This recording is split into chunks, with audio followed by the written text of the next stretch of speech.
Perkenalkan, nama saya Saman Lutfi Al-Maliki, eh, dari kelas D.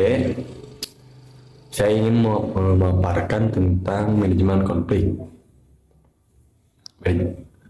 Manajemen konflik adalah usaha yang perlu dilakukan dalam rangka mencegah, menghindari terjadinya konflik, serta mengurangi risiko dan tidak mengganggu kinerja organisasi. Ketika Anda mengalami konflik dengan seseorang, ada satu faktor yang bisa membedakan antara konflik yang merusak dan konflik yang memperkuat hubungan, yaitu sikap Anda. Pengertian konflik. Konflik berasal dari kata kerja Latin configere, artinya saling memukul. Secara sosiologi, konflik diartikan sebagai suatu proses sosial antara dua orang atau lebih. Menurut Narjana, konflik adalah akibat situasi di mana keinginan atau kehendak yang berbeda atau berlawanan antara satu dengan yang lainnya. Menurut Pickering, keadaan perilaku yang bertentangan, situasi yang terjadi jika ada perbedaan pendapat atau perbedaan cara pandang di antara beberapa orang, kelompok, atau organisasi. Jenis konflik dilihat dari orang yang terlibat di dalamnya. Konflik dalam diri individu, konflik antar individu, konflik antar individu dan kelompok, konflik antar kelompok dalam organisasi yang sama, konflik antar organisasi, konflik individu dan organisasi. Konflik dilihat dari fungsi. Di fungsional konflik, konflik yang fungsional, konflik yang mendukung tujuan kelompok, memperbaiki kinerja kelompok. Disfungsional konflik, konflik yang disfungsional, konflik yang merintangi tercapaian tujuan kelompok. Sebab konflik terbagi menjadi tiga: komunikasi, pribadi, dan struktur. Komunikasi, informasi tidak lengkap, sulit dipahami, tidak dimengerti, menimba gaya individu manajer yang tidak konsisten. Struktur, perebutan kekuasaan atau kepentingan persaingan untuk memperebutkan sumber daya yang terbatas, saling ketergantungan antar kelompok. Pribadi, perbedaan nilai dan persepsi emosi. Sebab konflik terbagi menjadi tiga: perbedaan pendirian dan keyakinan perorangan dalam menentukan konflik antar individu. Dalam konflik seperti ini terjadilah bentrokan pendirian, dan masing-masing pihak pun berusaha membinasakan lawannya. Membinasakan di sini tidak selalu diartikan sebagai pembinasaan fisik, tetapi bisa pula diartikan dalam bentuk pemusnahan simbolik atau pelenyapan simbol-simbol,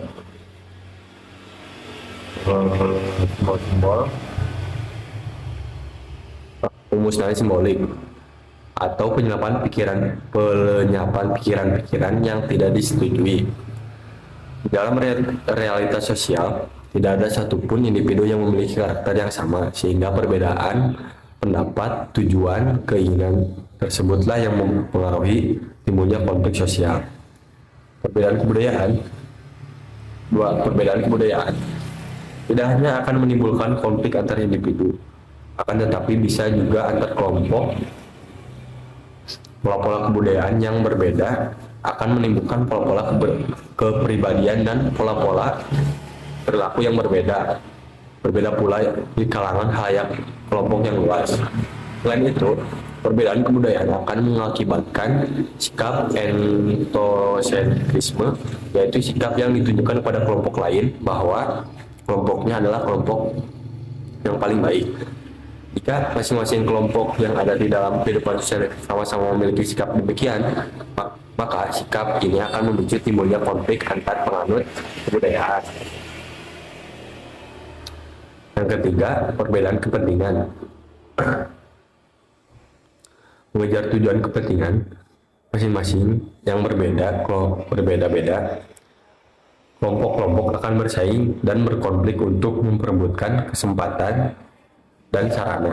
Tipe-tipe situasi konflik vertikal, konflik yang terjadi antara atasan dan bawahan. Konflik horizontal terjadi antara sesama karyawan atau kelompok yang berbeda pada hierarki yang sama. Konflik garis staf, bila konflik terjadi karena staf pada bidang tertentu. Konflik peranan terjadi bila komunikasi antar anggota tidak kompatibel bagi pemegang peranan. Tiga hal pokok dalam konflik. Konflik berkaitan dengan perilaku terbuka, bisa muncul karena adanya ketidaksetujuan antara individu dan kelompok yang dibiarkan memecah. Konflik muncul karena adanya dua persepsi yang berbeda. Adanya perilaku yang dilakukan secara sadar oleh salah satu pihak untuk menghalangi tujuan pihak lain.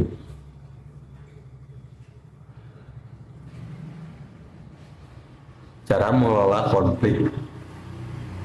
Berarti kita harus meyakini bahwa konflik memiliki peran dalam rangka pencapaian sasaran secara efisien dan efektif. Mengelola konflik perlu skala prioritas agar tidak menimbulkan kacauan dalam koordinasi dan integrasi antar fungsi atau divisi dalam organisasi. Metode penyelesaian konflik bagi menjadi dua, kompromi atau jalan tengah dan pemecahan masalah integratif. Cara pengelolaan konflik: memahami masalah, hindari salah mendeteksi, tidak peduli masalah atau menganggap ada masalah, tapi sebenarnya tidak ada, menyepakati solusi, evaluasi, pelaksanaan solusi, dan diagnosis. Kenali siapa, apa, mengapa, di mana, dan bagaimana alternatif mengatasi konflik.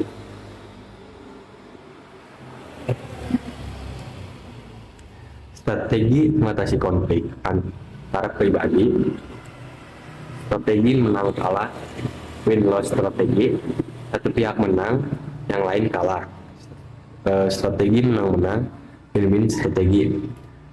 Penyelesaian ini dipandang manusiawi, menciptakan interaksi yang membangkitkan rasa aman, rasa dihargai, dan kondusif, menolong pemecahan masalah sumber konflik. Strategi mengatasi konflik antar pribadi. Strategi kalah-kalah, loss-loss strategi. Biasanya individu yang bertikai mengambil jalan kompromi atau membayar orang yang terlibat konflik atau menggunakan jasa pihak ketiga sebagai penengah. Dua tipe campur tangan pihak ketiga. Arbitrasi. Setelah mendengarkan kedua belah pihak, maka pihak ketiga berlaku sebagai hakim. Mediasi. Sebagai sumber mediator, tidak punya wewenang langsung, rekomendasi tidak mengikat. Strategi mengatasi konflik antara organisasi. Pendekatan birokratis dilakukan pada konflik yang terjadi struktur birokratis yang bersifat vertikal, dilakukan secara hierarki struktural. Pendekatan intervensi otoritatif dalam konflik lateral. Pada konflik lateral, biasanya diselesaikan sendiri oleh pihak-pihak yang bersangkutan. Bila buntu, manajer melakukan intervensi otokratik. Strategi mengatasi konflik dalam organisasi, pendekatan sistem mengkoordinasikan penyelesaian konflik yang dipandang sebagai kesatuan sistem yang saling berhubungan. Reorganisasi struktural, merubah struktur organisasi. 4. Strategi penyelesaian konflik apabila sebuah konflik sudah terjadi. Menghindari menarik diri secara fisik dan mental dari konflik yang terjadi. Memperhalus, mengakomodasikan kepentingan pihak lain, memaksa, menggunakan taktik kekuasaan untuk memenangkan konflik. Menghadapi konflik secara langsung dan menyelesaikan dengan cara memuaskan semua pihak. Jadi bisa disimpulkan, sepanjang kehidupan manusia senantiasa dihadapkan dan bergelut dengan konflik, baik itu secara individu maupun organisasi. Konflik merupakan sesuatu yang tidak dapat dihindarkan. Demikian hanya dengan kehidupan organisasi. Setiap anggota organisasi senantiasa dihadapkan pada konflik, entah itu konflik antar individu, antar kelompok, atau yang lain. Di dalam organisasi, perubahan atau inovasi baru sangat rentan menimbulkan konflik destruktif. Dalam paradigma lama, banyak orang percaya bahwa konflik akan menghambat organisasi berkembang. Namun, pada paradigma baru, ada pandangan yang berbeda. Konflik memang bisa menghambat jika tidak dikelola dengan baik. Namun, jika dikelola dengan baik, konflik bisa menjadi pemicu berkembangnya organisasi menjadi lebih produktif.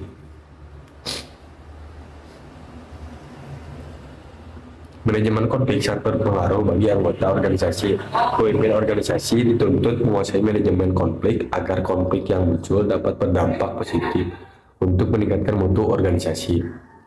Manajemen konflik merupakan serangkaian aksi dan reaksi atau antara pelaku maupun pihak luar dalam suatu konflik, termasuk pada pendekatan yang berorientasi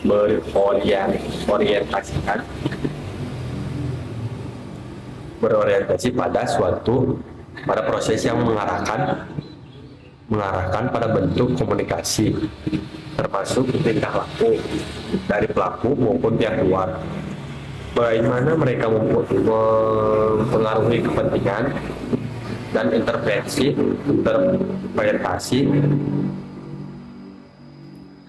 bagi pihak luar.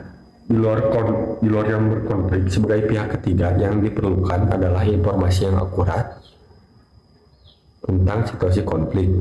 Hal ini karena komunikasi efektif di antara pelaku dapat terjadi jika ada kepercayaan terhadap pihak ketiga. Sekian dari saya. Mohon maaf bila ada kekurangan dari pemaparan yang saya paparkan. Terima kasih.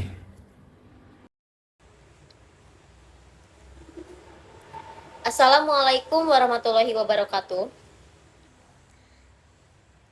Sebelum saya melanjutkan ke materi yang akan saya sampaikan, alangkah baiknya saya memperkenalkan diri saya terlebih dahulu. Perkenalkan, nama saya Alia Kamalia dengan NIM 35062301111 dari kelas C. Langsung saja kita masuk ke materi yang akan saya bawakan.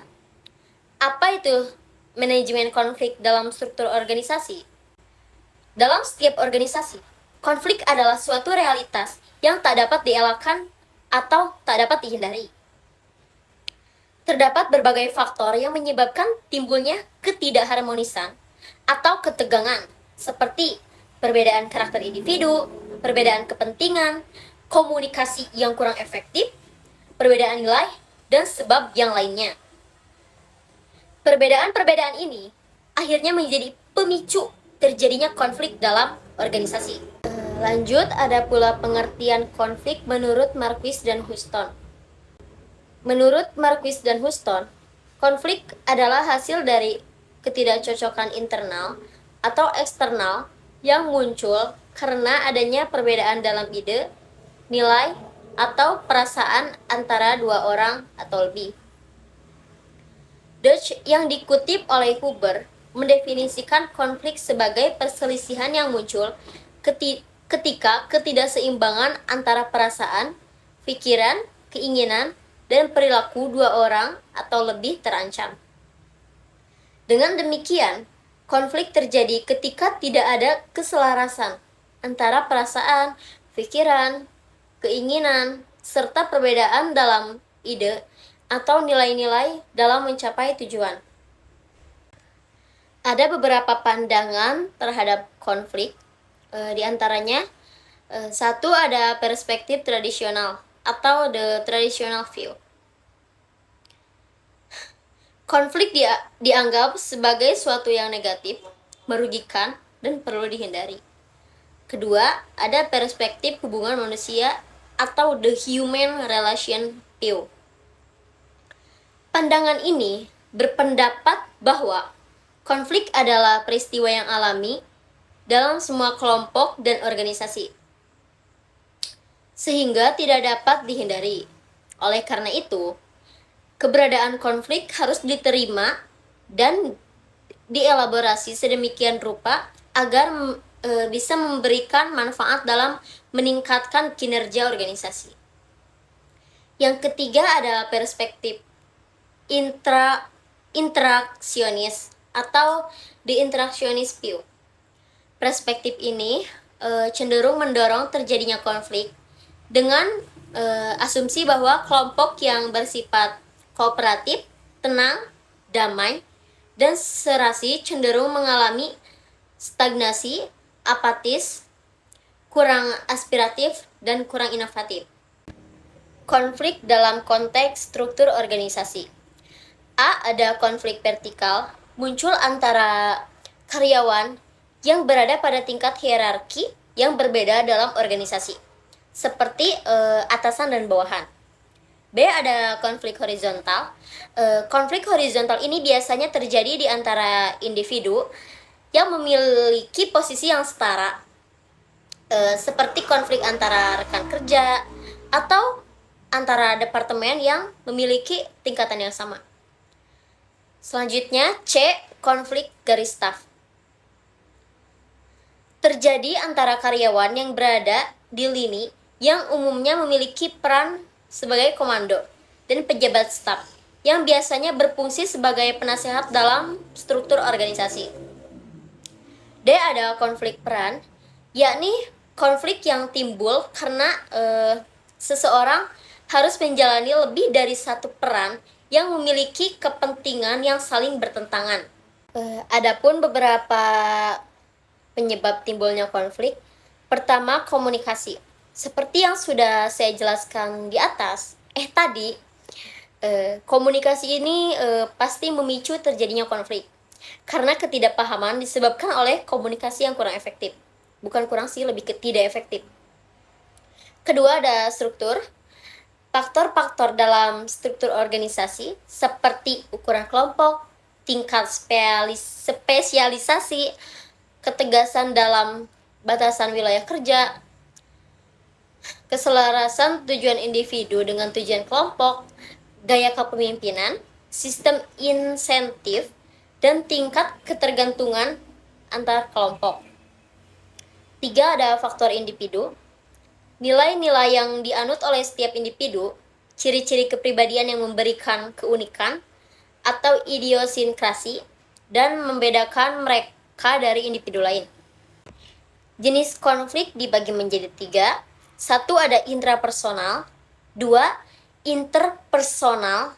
3. Ada antar kelompok. Proses konflik terdapat 5 tahap. 1. Ada oposisi atau ketidakcocokan potensial. Kedua, ada kognisi dan personalisasi. ketiga ada maksud, 4 perilaku, kelima ada hasil. Ada pula identifikasi konflik. 1 diantaranya adalah pengembangan prosedur penyelesaian konflik atau grievance prosedur. Dengan menerapkan prosedur penyelesaian konflik, karyawan diberdayakan untuk bisa menyampaikan keluhan mereka jika mereka merasa ada ketidakadilan. Terus kemampuan untuk secara cepat melaporkan masalah ini akan menguntungkan baik perusahaan maupun organisasi. Kedua ada pemantauan langsung. Tidak semua konflik dinyatakan secara verbal oleh karyawan. Oleh karena itu, ketajaman pengamatan dari pimpinan dapat membantu mendeteksi adanya konflik atau sumber konflik sehingga tindakan penanganan dapat dilakukan sebelum situasi tersebut memburuk. Ketiga ada peti usul atau suggestion box. Peti usul dapat cukup efektif gitu meskipun potensi adanya fitnah yang berasal dari sumber peti usul. 4 ada kebijakan pintu terbuka. Seringkali kebijakan pintu terbuka tidak memadai karena adanya rasa enggan dari pihak karyawan yang sering menjadi penghalang gitu terhadap kesuksesan implementasinya. 5 ada penunjukan konsultan personalia. Konsultan personalia biasanya memiliki latar belakang di bidang psikologis dan umumnya merupakan staf dari departemen personalia. 6 ada penunjukan ombudsman. Ombudsman adalah individu yang bertugas untuk membantu dalam mendengarkan masalah-masalah yang dihadapi atau dialami oleh karyawan dengan tujuan untuk menyampaikannya kepada pimpinan. Di sini ada pula metode untuk menangani konflik. 1 upaya pengurangan konflik. Caranya, pertama-tama melakukan usaha untuk meredakan ketegangan gitu atau disebut juga cooling things down. Walaupun demikian, pendekatan seperti ini sejatinya belum menangani akar masalah sebenarnya. Kedua ada penyelesaian konflik. Ada penggunaan dominasi atau penekanan. Dominasi dan penekanan memiliki makna serupa, yakni keduanya mencoba menekan konflik dengan memaksanya untuk meredup di bawah permukaan, menciptakan situasi dengan pihak yang menang dan yang kalah. Pihak yang kalah seringkali harus mengalah kepada yang memiliki lebih kekuasaan, dan ini bisa menyebabkan kekecewaan dan perasaan dendam. B ada kompromi. Dengan menggunakan pendekatan kompromi, mencoba mencapai solusi yang menguntungkan kedua belah pihak atau solusi win-win. Metode ini bertujuan untuk mengurangi kemungkinan munculnya permusuhan terpendam di antara pihak-pihak yang berselisih karena tidak ada yang merasa menang atau kalah. Dari perspektif organisasi, pendekatan ini mungkin tidak dianggap sebagai metode terbaik karena solusi yang dihasilkan mungkin tidak selalu yang terbaik untuk organisasi. Terkadang solusi hanya digunakan untuk memenuhi kedua belah pihak yang berkonflik tanpa mempertimbangkan kepentingan organisasi secara keseluruhan. C ada penyelesaian secara integratif. Melalui pendekatan ini, pihak-pihak yang berkonflik berusaha bersama-sama memecahkan masalah mereka dengan bantuan teknik pemecahan masalah atau problem solving. Mereka tidak hanya berusaha untuk menekan konflik atau mencapai kompromi, walaupun ini dianggap sebagai pendekatan terbaik untuk organisasi. Dan praktiknya seringkali sulit dicapai secara memuaskan karena kurangnya kesungguhan dan kejujuran dalam memecahkan masalah yang menjadi akar konflik.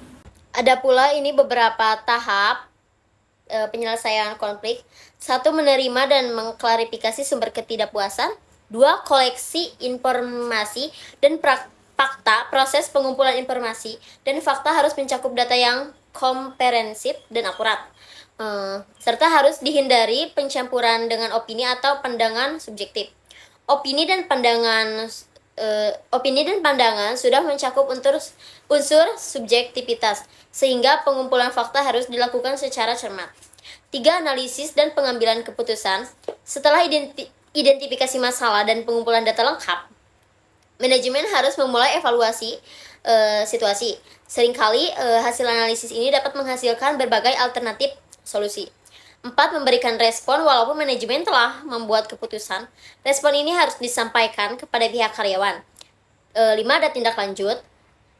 Terus langkah ini penting untuk memantau hasil dari keputusan yang telah diambil. 6. Ada penerapan disiplin. Konflik dalam organisasi jika tidak ditangani dengan baik dapat mengarah kepada pelanggaran terhadap aturan main yang telah disepakati bersama. Oleh karena itu, tindakan disiplin perlu diberlakukan terhadap pelanggaran aturan tersebut agar aturan organisasi tetap memiliki integritas. Mungkin hanya itu yang dapat saya sampaikan dan saya jelaskan. Mohon maaf apabila banyak kesalahan dan kekurangan dalam cara saya memaparkan atau menjelaskan materi yang saya ambil. Cukup sekian dari saya. Terima kasih telah mendengarkan. Wassalamualaikum warahmatullahi wabarakatuh. Assalamualaikum warahmatullahi wabarakatuh. Sini saya Citra Laila Hafizah dengan NIM 35062300130 sebagai pemateri tentang manajemen konflik dalam organisasi. Langsung saja saya akan memaparkan materinya. Konflik suatu bentuk pertentangan atau pertikaian antara dua pihak atau lebih yang memiliki atau merasa memiliki sasarannya yang tidak sejalan. Daniel Webster mendefinisikan konflik sebagai persaingan atau pertentangan antara pihak-pihak yang tidak cocok satu sama lain. Keadaan atau perilaku yang bertentangan, misalnya pertentangan pendapat, kepentingan, atau pertentangan antar individu. Perselisihan akibat kebutuhan, dorongan, keinginan, atau tuntutan yang bertentangan perseteruan. Secara umum, konflik dibagi menjadi dua, yaitu konflik fungsional dan disfungsional. Konflik fungsional dapat diartikan konflik positif, yang dimana memiliki ciri-ciri diantaranya berdimensi komunikatif, di mana konflik ini dapat diselesaikan dengan berpikir rasional, mengenai dampak-dampak yang mungkin terjadi sebelum diputuskan atau dilakukan suatu hal. Sedangkan konflik disfungsional yang bersifat publik, disfungsional memiliki ciri-ciri diantaranya adalah berdimensi efektif, yakni konflik ini dapat merugikan karena hanya mengandalkan emosi tanpa dipikirkan secara rasional, atau dipikirkan secara matang-matang mengenai bagaimana permasalahan dan apa yang akan diterima ke depannya. Konflik biasanya melibatkan beberapa tahapan umum, yaitu yang ke-1, tahapan ketegangan. Tahap ini di mana konflik mulai muncul tetapi belum mencapai permukaan. Biasanya ketegangan atau masalah yang mendasari ada tetapi belum diekspresikan. Yang kedua, tahap konflik terbuka. Pada tahap ini, konflik menjadi lebih terbuka. Pihak-pihak yang terlibat mulai mengungkapkan ketidaksetujuan mereka secara terbuka dan konflik menjadi lebih jelas. Yang ketiga, tahap eskalasi. Konflik dapat berlanjut ke tahap ini jika tidak ditangani dengan baik. Eskalasi melibatkan peningkatan ketegangan mungkin dengan keterlibatan pihak-pihak yang lebih banyak atau penggunaan tindakan yang lebih agresif. Yang keempat, tahap klimaks. Pada titik ini, konflik mencapai puncaknya dan situasinya bisa sangat intens. Ini adalah saat di mana solusi atau penyelesaian konflik perlu dicari. Yang kelima, tahap penyelesaian. Pada tahap ini, usaha-usaha dimulai untuk mengatasi konflik dan mencari solusi yang memuaskan semua pihak yang terlibat. Yang keenam, stabilisasi. Setelah konflik diselesaikan, langkah-langkah diambil untuk mencegah konflik kembali muncul. Stabilisasi melibatkan pembentukan perjanjian atau sistem-sistem yang dapat menjaga perdamaian dan kerjasama di masa depan. Yang ketujuh, tahap pemulihan. Ini adalah tahap di mana hubungan yang rusak akibat konflik perlahan-lahan pulih. Orang-orang yang terlibat dalam konflik mencoba membangun kembali kepercayaan dan kerjasama. Ada beberapa konflik organisasi yang meliputi yang ke-1, konflik antar pribadi. Konflik ini terjadi seringkali karena perbedaan kepribadian, nilai, atau pandangan. Yang kedua, konflik antar departemen. Konflik ini terjadi ketika dua atau lebih departemen dalam organisasi memiliki tujuan atau kepentingan yang saling bertentangan. Yang ketiga, konflik antar atasan dan bawahan. Konflik ini timbul antara manajer atau atasan dengan bawahan mereka, mungkin terkait dengan masalah otoritas, peran, atau ketidaksetujuan terhadap keputusan manajemen. Yang kelima, konflik budaya. Konflik ini terjadi ketika perbedaan budaya, nilai, atau norma di antara anggota organisasi menyebabkan ketegangan. Yang kedelapan, konflik kepemimpinan. Konflik ini terkait dengan perbedaan dalam gaya kepemimpinan dan pandangan antara berbagai tingkatan manajemen. Nah, di sini terdapat beberapa pandangan konflik positif yang meliputi yang ke-1, stimulasi kreativitas. Konflik ini dapat mendorong orang untuk berpikir kreatif dan mencari solusi yang inovatif untuk masalah. Dengan adanya perbedaan pendapat, tim dapat menghasilkan ide-ide baru.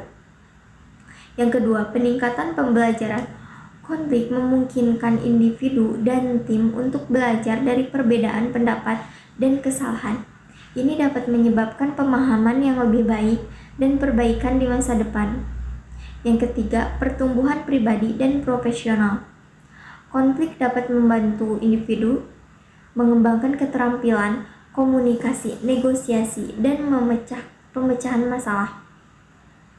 Ini dapat berkontribusi pada pertumbuhan pribadi dan profesional. Yang keempat, perbaikan proses dan keputusan. Konflik ini dapat mengungkapkan kelemahan dalam proses atau keputusan organisasi. Dengan mengatasi konflik, organisasi dapat memperbaiki prosedur dan membuat keputusan yang lebih baik. Yang kelima, meningkatkan hubungan antar pribadi. Ketika konflik dikelola dengan baik, ini dapat memperdalam hubungan antar individu. Dengan berbicara terbuka dan jujur, orang dapat memahami sudut pandang satu sama lain jadi lebih baik. Yang keenam, meningkatkan komitmen. Setelah konflik diselesaikan, individu atau tim yang terlibat dalam konflik mungkin lebih berkomitmen terhadap hasil akhir atau keputusan yang dicapai. Untuk pandangan negatifnya, konflik sering kali dilihat sebagai sesuatu yang merugikan karena dapat mengganggu hubungan antar individu, menghambat produktivitas, dan menciptakan ketegangan. Nah, di sini juga ada beberapa aspek dari pandangan konflik negatif yang mencakup yang ke-1, persepsi kerugian. Pandangan konflik negatif cenderung melibatkan pandangan bahwa konflik dapat merugikan individu atau organisasi, baik dalam hal finansial, hubungan, atau reputasi. Yang kedua, ketidaknyamanan. Orang-orang yang memiliki pandangan konflik negatif mungkin menganggap konflik sebagai situasi yang tidak nyaman atau stres. Yang ketiga, potensi kerusakan. Konflik dianggap memiliki potensi untuk merusak hubungan antar pribadi, tim, atau budaya organisasi. Yang keempat, gangguan terhadap produktivitas. Pandangan negatif tentang konflik sering melibatkan keyakinan bahwa konflik dapat mengganggu produktivitas dan mengganggu pada tugas-tugas utama. Yang kelima, persepsi ketidakstabilan. Konflik dapat dianggap sebagai faktor yang menciptakan ketidakstabilan dalam lingkungan kerja atau organisasi. Ada beberapa langkah umum dalam menangani konflik. Yang ke-1, identifikasi konflik. Pertama-tama, penting untuk mengidentifikasi sumber konflik dan memahami penyebabnya. Dan ini dapat melibatkan komunikasi dengan pihak yang terlibat dalam konflik. Yang kedua, komunikasi terbuka. Mendorong komunikasi terbuka antara pihak yang terlibat adalah langkah penting. Ini mendorong mereka untuk berbicara dan mendengarkan dengan baik satu sama lain. Dapat membantu memahami pandangan dan kepentingan masing-masing. Yang ketiga, mediasi. Dalam beberapa kasus, diperlukan pihak ketiga yang netral untuk menjadi mediator. Mediator dapat membantu meredakan ketegangan dan membimbing pihak yang terlibat menuju solusi yang dapat diterima oleh semua. Yang keempat, negosiasi. Mendorong pihak yang terlibat untuk mencari solusi bersama adalah kunci. Ini melibatkan mencari titik tengah yang memadai yang memenuhi kepentingan semua pihak. Yang kelima, perencanaan tindakan. Setelah solusi ditemukan, penting untuk merencanakan tindakan yang konkret dan tidak lanjut untuk mengimplementasikannya. 6. Evaluasi. Setelah konflik diatasi, penting untuk melakukan evaluasi untuk memastikan bahwa solusi yang diadopsi berfungsi dengan baik dan tidak ada tanda-tanda konflik baru. Yang ketujuh, pembelajaran dapat meningkatkan sistem serta prosedur mereka untuk menghindari konflik serupa di masa depan. Yang kedelapan, pelatihan. Menyelenggarakan pelatihan komunikasi dan manajemen konflik bagi anggota organisasi dapat membantu mengurangi potensi konflik. Untuk kesimpulan, manajemen dalam organisasi sangat penting untuk mencapai tujuan organisasi dengan baik. Manajemen organisasi meliputi perencanaan, perorganisasian, pelaksanaan, dan pengawasan, serta memperhatikan 4 aspek dalam pembentukannya, yaitu perencanaan, organisasian, pelaksanaan, dan pengawasan. Terima kasih atas perhatiannya. Mungkin itu saja yang bisa saya sampaikan. Sekian dan terima kasih. Saya kembalikan kepada moderator. Tinggal saya yang memaparkan materi saya, karena di sini saya sebagai moderator sekaligus sebagai pemateri juga, dan materi yang saya ambil adalah manajemen dan kepemimpinan. Mengenai manajemen dan kepemimpinan, pengertian manajemen adalah proses penyelesaian yang dimana pekerjaan secara sistematis, efisien, dan efektif dengan menggunakan pikiran dan tenaga orang lain. Itu menurut Chaurul Saleh 2016, itu menurut Pak ahli. Dan selanjutnya ada fungsi-fungsi manajemen. Fungsi-fungsi manajemen menurut beberapa ahli dan teoritis ada George R. Terry, yaitu planning, organizing, situating, dan controlling. Terus ada dari Chuck William, fungsi manajemen ada planning, organizing, leading, dan controlling. Dan menurut Chaurul Saleh ada planning, organizing, budgeting, actuating, coordinating, dan controlling. Nah, untuk di antara tiga para ahli ini saya menyebutkan ada beberapa yang sama, yaitu planning dan organizing. Planning itu adalah suatu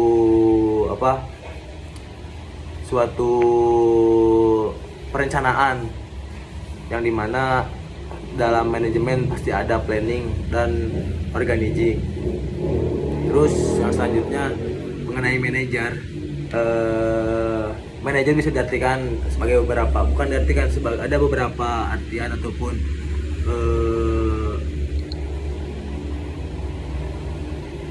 tentang sesuatu. Arti ya di dalam manajemen itu ada merencanakan, mengkoordinasikan, mengendalikan, menata, bertanya bagaimana dan mengapa.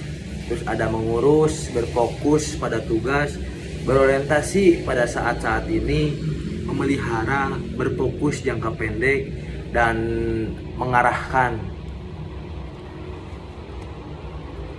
Dan untuk pengertian pemimpin dan kepemimpinan, saya mengambil pemimpin adalah seorang yang dapat mempengaruhi sekelompok orang demi tercapainya tujuan organisasi ataupun sebuah kelompok. Pemimpin adalah orang yang memiliki kemampuan khusus untuk membuat orang lain mau mengerjakan suatu pekerjaan dengan senang hati, walaupun pekerjaan tersebut sebenarnya tidak mereka sukai. Dan fungsi pengertian pemimpin itu bisa diartikan bahwa pemimpin itu adalah seseorang yang bisa mengajak ataupun mendorong anggotanya ataupun sebagian orang yang di bawahnya untuk melakukan sesuatu hal yang apa yang ada di dalam organisasi itu ataupun di dalam tujuan untuk menggapai tujuan kelompok itu.